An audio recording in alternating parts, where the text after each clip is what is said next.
run it up. I wake up. Yeah. What's going on, guys? Welcome back to another video. Now, if you watch all my videos, I probably look like a very talkative, outgoing, confident guy, and I would say, yeah, that's right, I agree. However, it wasn't always the case. Growing up, I was super shy. I was super introverted. I did not talk much at all. Whenever someone would ask me a question, I would give them like a 5-word answer max, just because I wasn't that good at talking. I didn't like going places with huge crowds. I didn't talk to that many girls. And if you were to ask someone, hey, does that kid seem like someone who's very confident in himself and takes charge of every situation? The answer to that was a huge no. And that was up through high school, but now I've graduated college. Fast forward, I guess 5 years from the end of high school, I've truly revamped myself doing these 5 things I'm going to tell you today. Right now, I'm parked in the parking lot waiting on my girlfriend to get her nails done. So let's get this video rolling. Let's go.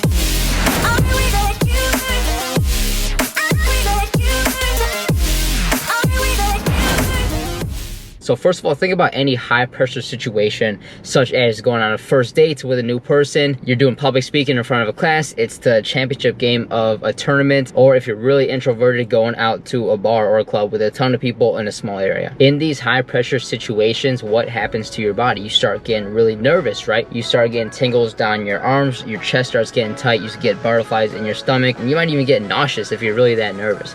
Well, here's the thing. Being nervous and being excited have the exact same physical characteristics. When you're excited about something, the same things happen. You get tingles down your arm, your chest gets tight, you get butterflies in your stomach because you're excited, and maybe you might even throw up because you're so excited to do something. The point is, when you're in any of these situations, tell yourself, I'm not nervous, I'm just excited. Being nervous has a negative connotation, like you're not ready for a situation, but being excited has a positive connotation, as in you're so pumped to get this thing going that you can't wait to go and kill it. So for example, before I met my current girlfriend, when I was out going on different dates with different girls, of course my stomach started to get butterflies, but I would tell myself, look, I'm not nervous, I'm just excited that I get to meet her, she gets to meet me, maybe we'll have a good conversation. When I started my YouTube channel, and that took a lot of balls, because how many people do you know have YouTube channels like I do? Not a lot of people. So of course, at first it might feel nervous that, oh my God, what's everyone gonna think of me? Is my content gonna be good? Is anyone even gonna watch my videos? But when I first started my channel, I changed my mindset and I was like, all right, I'm super excited to start my channel because I get to make sweet content, I get to call this my own, and I get to track my life and put out content out there to make people smile, make people laugh, and just ultimately track what I do every single day. So in these high pressure situations, whatever they may be, when your chest starts getting tight, you get tingles down your arm, you get butterflies in your stomach, you start to feel nauseous, tell yourself,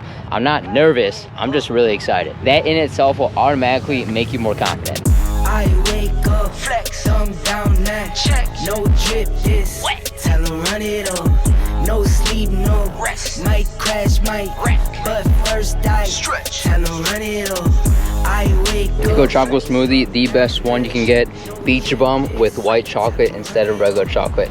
You're welcome. All right, number 2 is that you gotta start doing more things you're truly passionate about, and this is both for your full-time work and your side hobbies. I think there's a direct correlation between how passionate you are and what you do with your happiness level, which in turn affects your confidence level. For your job, if you're not passionate in what you're doing, if you absolutely hate what you're doing, you're not gonna wake up every morning ready to crush your day. You're not gonna wanna get out of bed in the morning. If you don't wanna get out of bed in the morning, you're not gonna set goals and accomplish new things. You're not gonna wanna go out and meet new people. And when you don't wanna do this, when you're just sitting around all pissed off all the time because you hate your job, that's gonna kill your confidence level. But if you love what you do for work like I do now, you're always gonna be walking around with a smile on your face. You're always gonna wake up ready to tackle the day, go out and meet new people, do new things, etc. That's all because you're doing something you actually truly love. If you didn't know, I quit my first job right out of college, which was a really great job, 10 months after starting it, if that, because I didn't like what I was doing. And so I was proactive in taking those steps to quit my job and start a new one, which I do now, that I really truly enjoy. So if your job sucks, take steps now to change that. But like I said, it's not just your full-time job, it's your hobbies as well. Starting my YouTube channel was very nerve-wracking. It took a lot of confidence, but I build more and more confidence with each and every upload because it takes a lot of time, a lot of energy, a lot of motivation to crank out each video. So when I get that final product and I post it, I'm like, wow,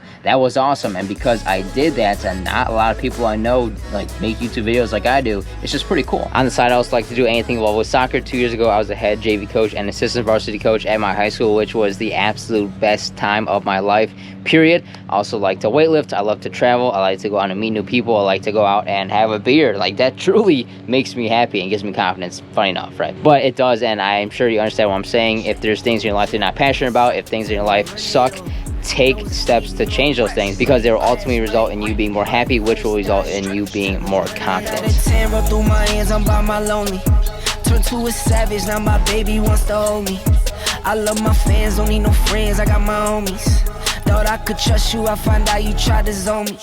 I'm number one. Me and Scott are about to see a movie, but number 3 is you gotta realize that confidence can be developed. It can be learned. I think a lot of people think that you're either born confident or born not, or born outgoing or born introverted, and that might be the case. I think you might start out more introverted than not sometimes, but you can learn to put yourself out there like I have. The most successful people out there are always looking to do new things, learn new things, improve themselves, better themselves in every way possible. I think a lot of people get complacent where if their life sucks right now, or they're down themselves, or they're depressed, or they're not confident, or whatever, they think that they're meant to stay that way for the rest of their life. That's so far from the truth. And I guess I should have put this as number 1, right? Because the first step, I guess, is this one where you gotta realize that it is possible to grow out of your shell and to become a whole new person. Like I said, a lot of people think that the person they're born is the person that they're meant to be for the rest of their life. That's not true. You just have to take what I say in this video and then apply it in your day-to-day life. So what I'm saying is, if you're not confident, it will get better. If you're shy, it will get better. If you're introverted, it will get better. If you have a lot of things going on that you don't know how to deal with, it will get better,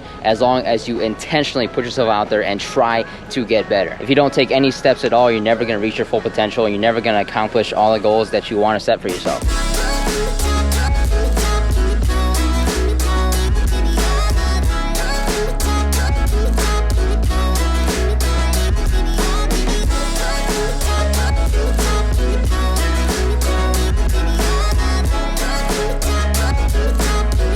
Alright, the black phone, that was so good. What would you give it? Probably an 8 out of 10. I would give it like an 8.75 out of 10. That was not a typical horror movie. It's not just jump scares with a lot of noises to freak you out. It's like a psychological part of it too. So yeah, 8.75 out of 10, definitely worth the watch. So I will see you in the morning with number 4. Happy 4th of July, guys. I'm dropping this video on 4th of July, so I hope you had an amazing day, spent it with your family and your friends, drank some good beer, shot off some nice fireworks. So happy 4th of July. Speaking of 4th of July, number 4 is you have to keep your body healthy. You got to be physically active. You have to do this to be confident in yourself. I've never met a confident person who isn't physically active, and on average, the more confident people I've met, they are in the gym, they're running every day, they're doing yoga, jiu-jitsu, whatever it is that you like to do to stay fit and active and get your heart rate up. Those people tend to exude more confidence, have more energy, and just be more outgoing and talking to people. I got huge into weightlifting about 3 years ago, and it truly changed my life, because before then I was such a skinny dude. I always had like big legs from playing soccer my whole life, but my upper body was just ridiculously skinny, and it really took a knock on my confidence. I looked in the mirror and not like what I was seeing. So when I noticed that something switched in my head, and I decided to dedicate myself to the weight room, and fast forward probably 3.5 years it's been now, I put on a ton of muscle. I'm so much happier. My confidence right now is so much higher than it was at the time, and it's all because I dedicated time to the gym. Make me take that trip way out to Europe. I call up Nigeria, come through in a hurry. Those London boys. Alright, Scott, show the camera your nails. Show those nails. Red, white, and blue, baby, for 4th of July. If you are in the Cleveland area, go to La Rive Nail Salon in Avon. My cousins own that place, and it is the best nail bar on the west side of Cleveland, so make sure you check them out. But number 5 to build confidence is you need to start doing things that scare you. When you overcome something and you do something that freaks the hell out of you, once you finish that, you look back, you get this huge boost of confidence, because you conquer that mental block that was preventing you from doing that in the first place. For example, we met when I sent her a DM on Instagram. I was definitely nervous doing that, of course, but you know, fast forward, my confidence, you know, especially with girls, is high as it's ever been right now. We're going great. I moved across the country after college by myself. That was scary as hell, but I still did that, and because I did that, I've grown, I matured, I've learned things I never would have thought I would have learned. She's moving to Atlanta with me. She's you're pretty sure shy person, right? So moving to Atlanta, I know is going to help her get out of her shell. I'm 100% confident of that. But not only huge things like these, something like if you're scared of roller coasters, go on a roller coaster. And once you finish that ride at the end, you'll never want to not go on a roller coaster again. You'll absolutely love roller coasters. Other small challenges that might have a mental block for you is approaching a girl or a guy on the street that you think is attractive, or maybe if you're in a school, transferring schools if you don't like your current school, or switching your major, or whatever it may be. You know what you're scared of, you know what you're afraid of. That is what you need to conquer to ultimately build confidence. That's it. And think about this, if you try to conquer something you're scared of and you fail, what's the worst that happens? The worst that happens is you go right back to where you started. That's it. Nothing else happens. And if you go right back to where you started, you try again until you do conquer it. And guys, following these 5 steps I gave you today will truly help you build confidence. It's how I essentially revamped myself the last few years or so, because growing up, I really was pretty introverted. I was really quiet. I didn't like talking to a lot of people, but now I have a YouTube channel. I'm as fit as I've ever been. I moved across the country, and etc, etc, etc. Once you build confidence, who else knows what you can accomplish. But all being said, I hope you enjoyed this video. If you did, make sure you drop me a thumbs up and subscribe to my channel, because I drop a new video every single Monday that you don't want to miss. That was really quick. Alright, see you next Monday. I wake up, flex, I'm down now. Check, no drip, this wet. Tell 'em run it up. No sleep, no rest. Might crash, might.